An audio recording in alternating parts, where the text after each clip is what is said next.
Ma'asyiral muslimin rahimani rahimakumullah. Pagi hari ini insyaallah taala kita akan menyelesaikan bab az-zuhdi wal wara, yaitu pada hadis yang ke-10 dan ke-11.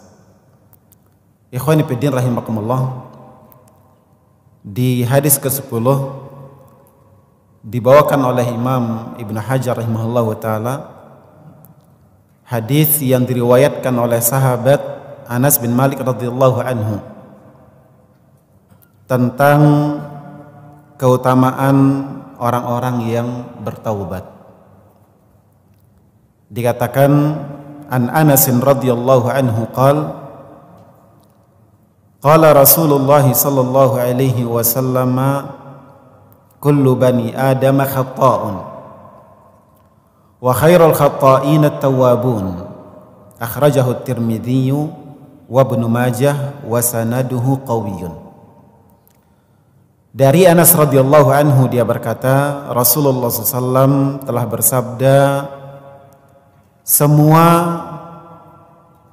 anak Adam adalah banyak bersalah, banyak berbuat dosa, dan sebaik-baik orang yang berbuat dosa adalah yang banyak bertaubat.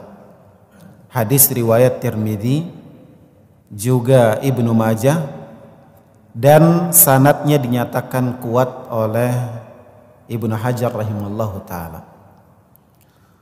Kaum muslimin rahimakumullah, di dalam hadis ini Nabi kita alaihi salatu wassalam menjelaskan atau mengingatkan kita tentang tabiat kita sebagai manusia, tabiat kita sebagai anak keturunan Adam alaihissalam,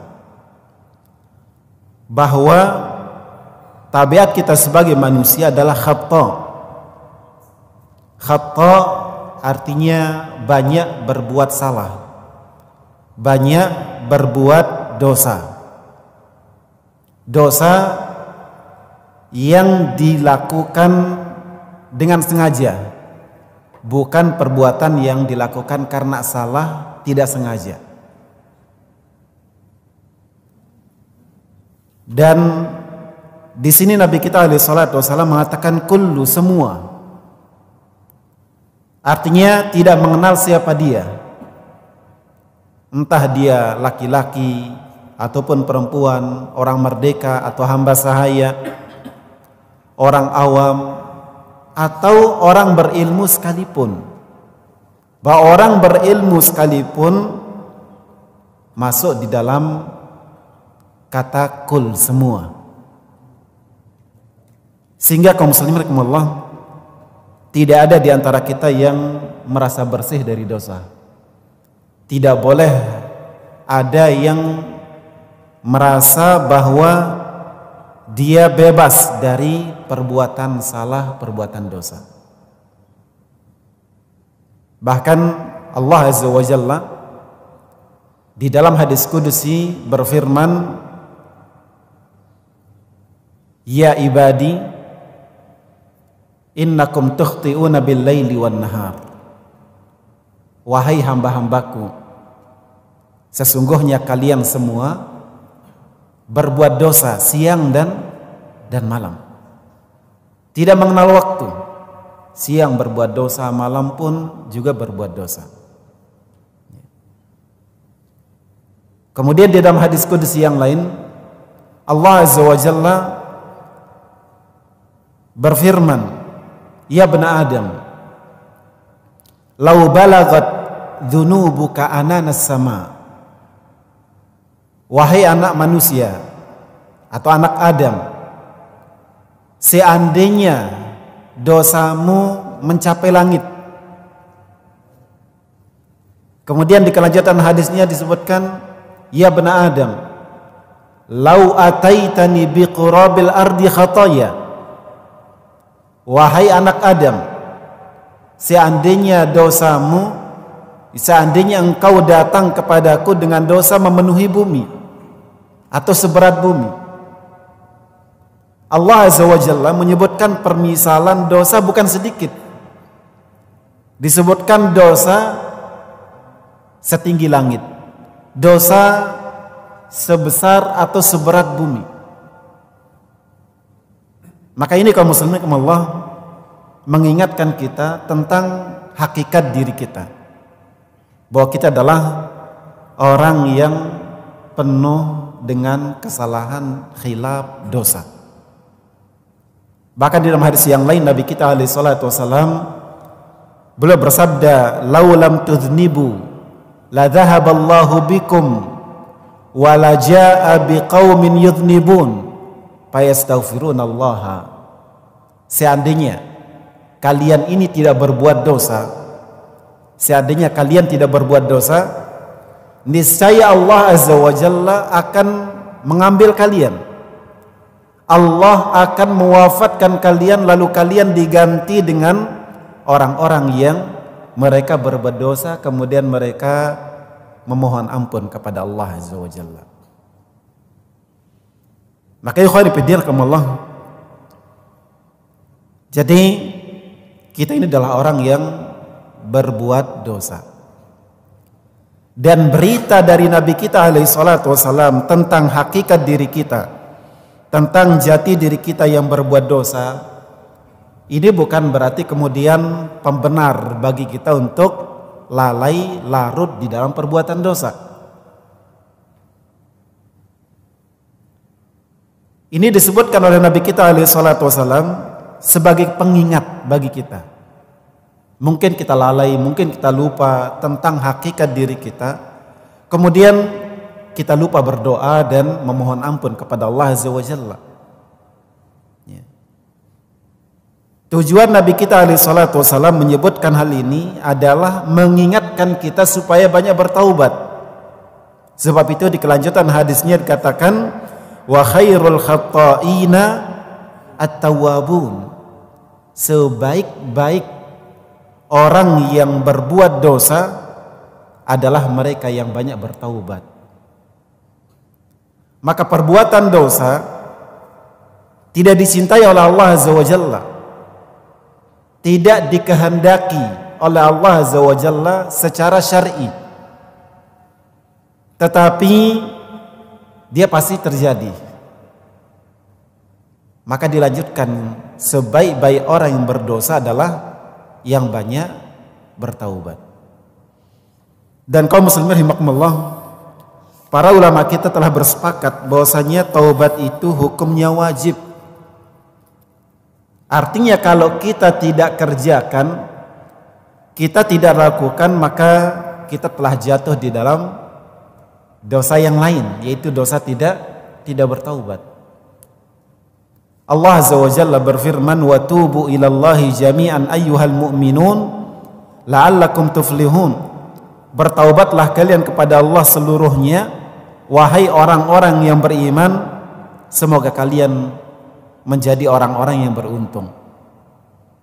Allah juga berfirman, ya ayyuhalladzina amanu tubu ilallahi taubatan nasuha. Wahai orang-orang yang beriman, bertaubatlah kalian kepada Allah dengan taubat yang sebenar-benarnya. Dan Allah menyebutkan, innallaha yuhibbut tawwabin. Sesungguhnya Allah Subhanahu wa taala cinta kepada orang-orang yang bertaubat.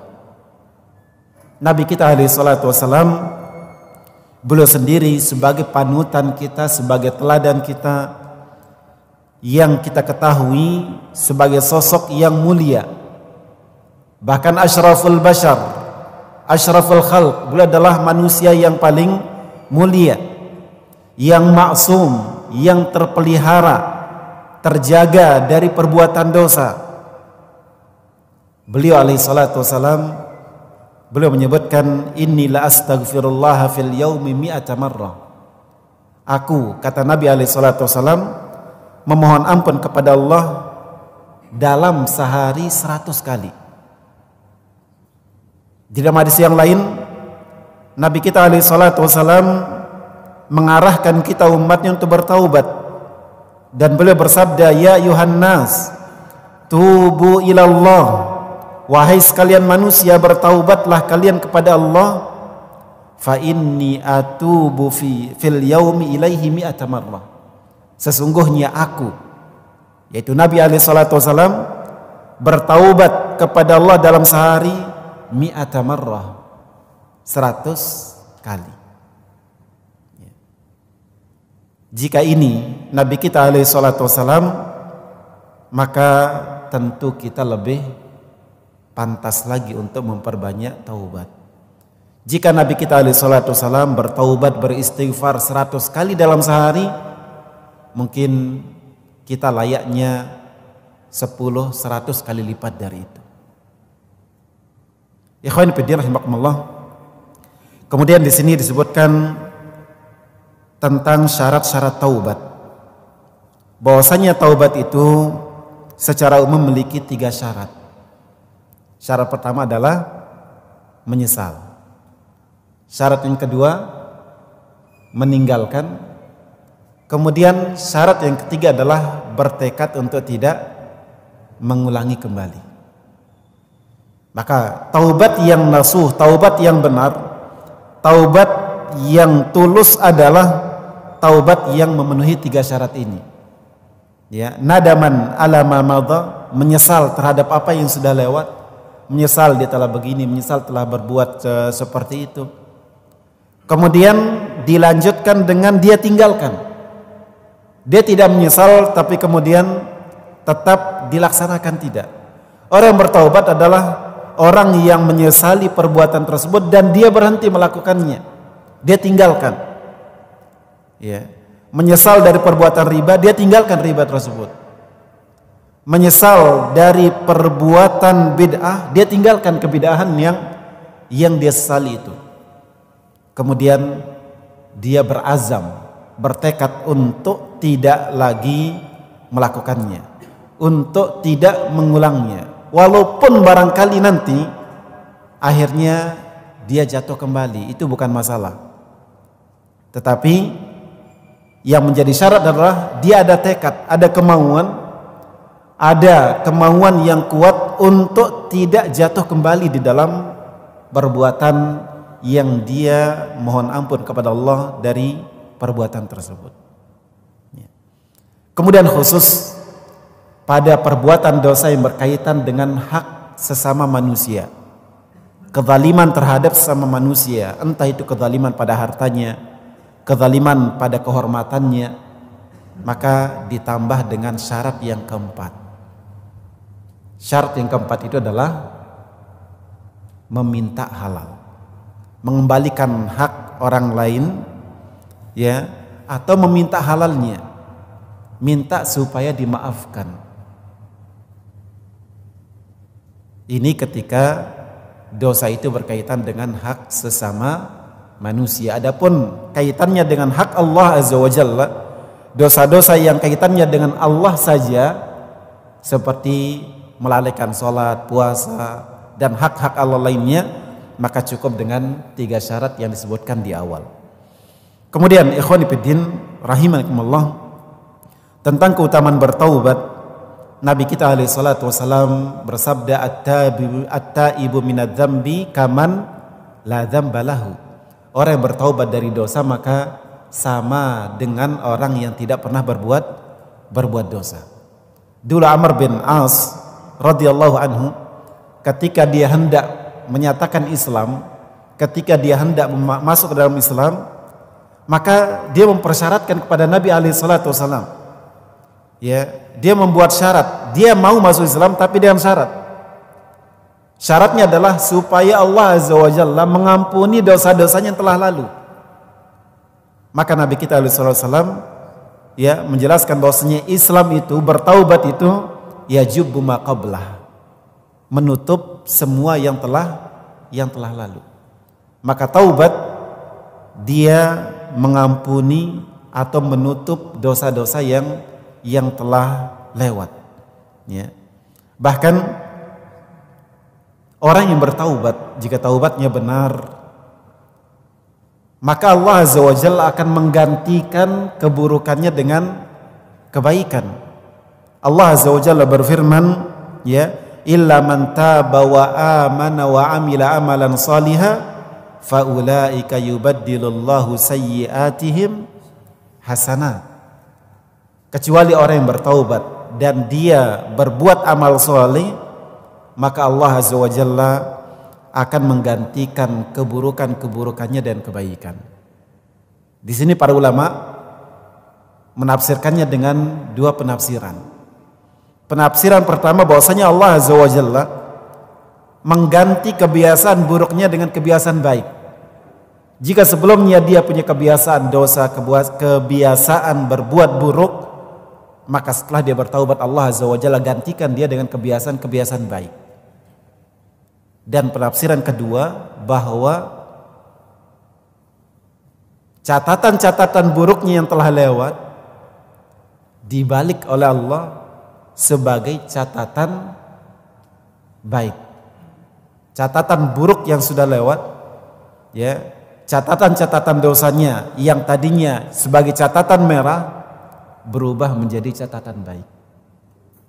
Ya, maka ini menunjukkan keluasan rahmat Allah Azza wa Jalla. Bahkan Nabi kita alaihi wasallam mengatakan, "Lallahu afrahu bi taubati abdihi min ahadikum saqata ala ba'irihi fi ardi falatin."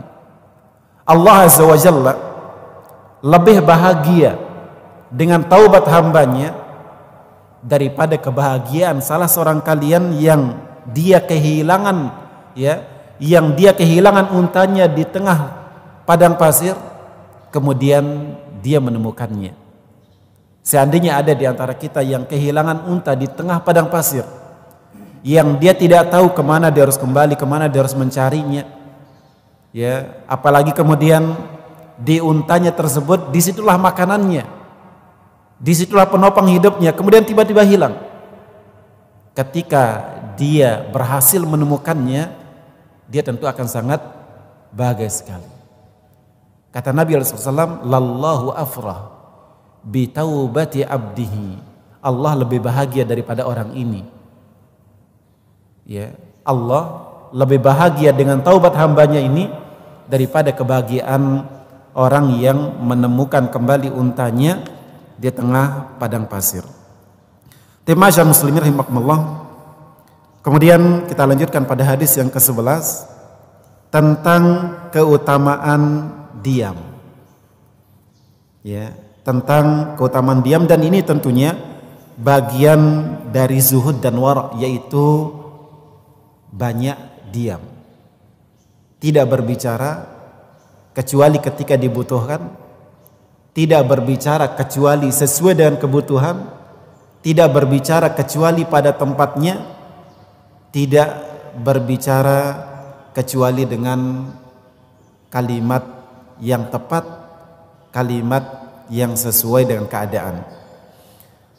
Dikatakan an Anas radhiyallahu anhu qala Rasulullah sallallahu alaihi wasallam as-samtu hikamun wa qalilun fa'iluhu. Akhrajahu al-Baihaqi fi asy-Syu'abi bi sanadin dha'ifin wa sahhaha annahu mauqufun min qauli Luqman al-Hakim. Dari Anas radhiyallahu anhu, dia berkata Rasulullah sallallahu alaihi wasallam telah bersabda, diam itu adalah hikmah, tetapi sedikit orang yang mengerjakannya. Hadis ini diriwayatkan oleh Imam Al-Baihaqi di dalam Syu'abil Iman, tetapi dengan sanad yang dhaif. Wa sahhaha, kata Ibnu Hajar rahimahullah taala, dan Al-Baihaqi lebih mensahihkan annahu mauquf, bahwa hadis ini bukan hadis marfu, bukan hadis yang diucapkan oleh Nabi alaihi salatu wasalam, tetapi dia adalah hadis mauquf dari ucapannya Anas bin Malik radhiyallahu anhu min qauli Luqman al-Hakim. Anas yang membawakan bahwa ini adalah perkataannya Luqman al-Hakim. Jadi ini adalah perkataan Luqman al-Hakim, yaitu orang yang tentu kita semua mengenalnya, masyhur, bahkan diabadikan namanya di dalam Al-Quran, diabadikan sebagai nama salah satu surah di dalam Al-Quran, Luqman Al-Hakim. Tentang nasabnya dikatakan beliau adalah Luqman bin Anqa bin Sudun, bahwa beliau hidup di zamannya Nabi Dawud alaihissalam. Ya, Luqman Al-Hakim dia hidup sezaman dengan Nabi Dawud alaihissalam. Dan Luqman Al-Hakim adalah orang yang terkenal dengan hikmahnya. Hikmah artinya orang yang ucapannya, tindakannya, pemahamannya benar. Orang yang diberikan taufik, diberikan bimbingan kepada ucapan yang benar, tindakan yang benar, dan cara berpikir yang benar. Itu disebut dengan hikmah. Maka perbuatan hikmah, perbuatan bijak, kalau bahasa kita adalah bijak. Perbuatan bijak adalah perbuatan yang benar, perbuatan yang tepat. Ucapan bijak adalah ucapan yang tepat. Pikiran bijak adalah pikiran yang benar, pikiran yang tepat. Nah, Luqmanul Hakim beliau terkenal dengan hikmahnya, terkenal dengan kata-kata bijaknya, terkenal dengan tindakan-tindakan, perbuatan-perbuatan bijaksananya. Di antara ucapan bijak yang diucapkan oleh Luqmanul Hakim adalah kalimat as-samtu hikmatun wa qalilun fa'iluh. Diam itu adalah bijaksana. Diam adalah hikmah, tetapi sedikit orang yang mengerjakannya. Ya. Kenapa dikatakan kaum muslimin Allah diam adalah bijak? Karena tidak semua keadaan, tidak semua tempat baik untuk kita berucap. Bahkan seringkali ucapan kemudian menjadi bumerang bagi kita. Bahkan tidak jarang ucapan yang kita ucapkan benar, tidak ada unsur salahnya, tetapi karena diucapkan secara berlebihan dari kadarnya atau diucapkan bukan pada tempatnya, bisa menjadi sebab malapetaka. Karena itu kaum muslimin Allah, maka di antara petunjuk hadis ini adalah bayanu fadli samti wa hifdzil lisan. Penjelasan tentang keutamaan diam dan menjaga lisan. Menjaga lisan dari apa? Menjaga lisan dari ucapan sia-sia, menjaga lisan dari perkataan dusta, menjaga lisan dari ghibah, dari namimah, mengadu domba, kemudian menjaga lisan dari ucapan yang berlebihan, lebih dari kadarnya, dan lain sebagainya dari pelanggaran-pelanggaran dan dosa-dosa lisan. Dan di dalam hadis Nabi kita alaihi salatu wasallam terdapat banyak sekali, ya, terdapat banyak sekali hadis-hadis, dalil-dalil yang menunjukkan keutamaan menjaga lisan. Di antaranya sabda Nabi alaihi salatu wasallam, "Man kana yu'minu billahi wal yaumil akhiri falyaqul khairan aw liyasmut." Barang siapa yang beriman kepada Allah dan beriman kepada hari akhir. Lihat di sini dikaitkan dengan keimanan kita kepada Allah, kepada hari akhirat. Siapa yang beriman kepada Allah dan hari akhirat, hendaklah dia mengucapkan yang baik atau diam. Ucapkan hanya baik. Kalau tidak bisa mengucapkan yang baik, maka pilih diam. Di hadis yang lain Nabi kita alaihi salatu wasallam pernah ditanya tentang ayyul muslimina afdal, siapakah muslim yang paling bagus? Maka Nabi mengatakan man salimal muslimuna min lisanihi wa yadihi, yaitu orang yang selamat dari gangguan lisan dan tangannya. Dia menjaga lisannya, menjaga tangannya dari menzalimi orang lain. Ya. Masih kita ingat pertemuan kemarin kita bawakan perkataan Umar bin Abdul Aziz rahimahullahu taala, beliau mengatakan, "Man adda kalamahu min amalihi qalla kalamuhu illa fima ya'nihi." Siapa yang ingat, sadar bahwa ucapan bagian dari perbuatannya, niscaya dia akan sedikit berbicara kecuali pada perkara-perkara yang penting saja. Ya. Sering kita lolos ucapan, sering kita lalai dari ucapan kita karena kita tidak merasa, kita tidak menganggap lisan atau perbuatan ucapan bagian dari perbuatan yang kita akan dihisab, yang akan kita dihitung nanti pada hari kiamat. Ya, kita lupa dengan firman Allah Subhanahu wa taala, "Ma yalfidhu min qaulin illa ladaihi raqibun atid." Bahwa semua lafaz yang kita ucapkan, kalimat yang kita lontarkan, semuanya tercatat dan akan dipaparkan kepada kita nanti pada hari kiamat. Ya. Di dalam sebuah hadis, Muadz bin Jabal radhiyallahu anhu, ya, dinasihati oleh Nabi kita alaihi salatu wasallam untuk menjaga lisannya. Ala adulluka bimilaki dzalika kulli, wahai Muadz, maukah engkau saya beritahukan tentang kunci urusan semuanya?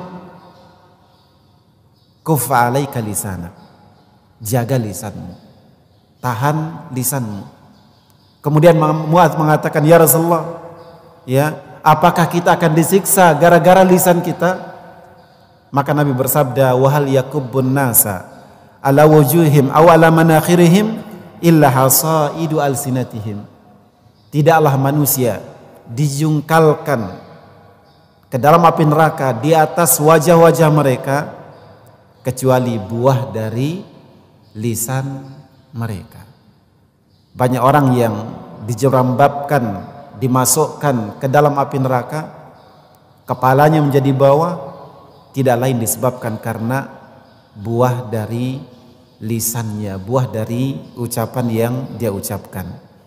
Makanya Nabi kita sallallahu alaihi wasallam bersabda, man yadman lima baina lihyaihi wa ma baina fakhidai adman lahul jannah. Siapa yang bisa menjamin lisannya dan kemaluannya, aku jamin baginya surga. Ikhwan fillah rahimanikumullah, Ali bin Abi Thalib radhiyallahu anhu mengatakan, al-lisanu qiwamul badan. Lisan adalah tonggaknya badan. Lurus tidaknya badan kita ini tergantung lisan. Fa idza istaqamal lisan istaqamatil jawari. Kalau lisan kita baik, maka anggota badan pun akan menjadi baik.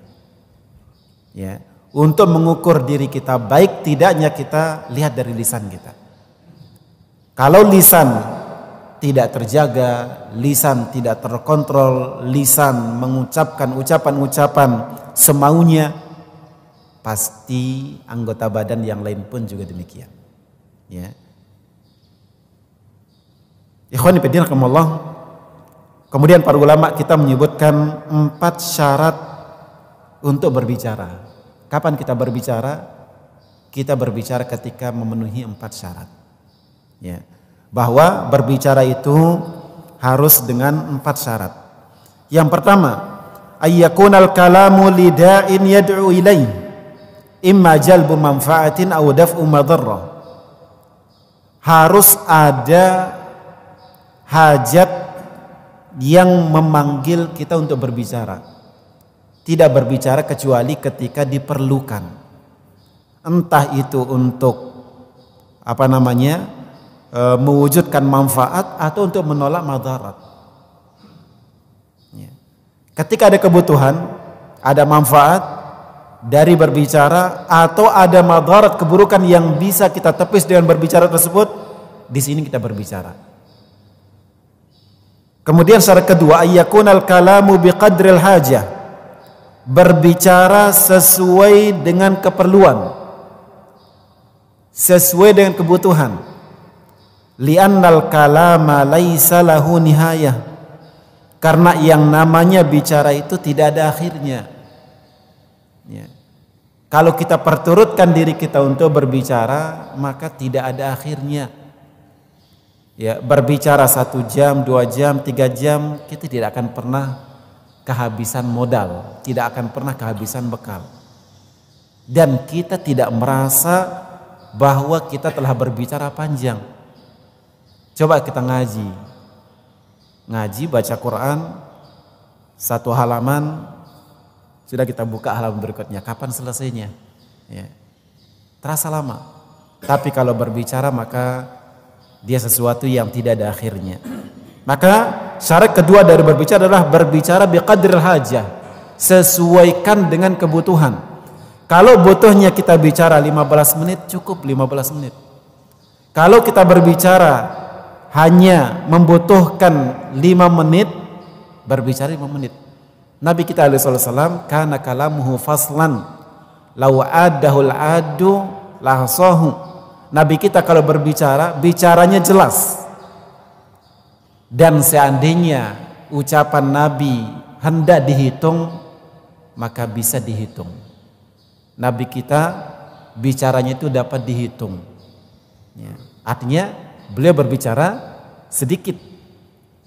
Kemudian syarat ketiga adalah ayyakunal kalamu fi mawdi'i bihaitsu yutawakha bihi isabata gharadih.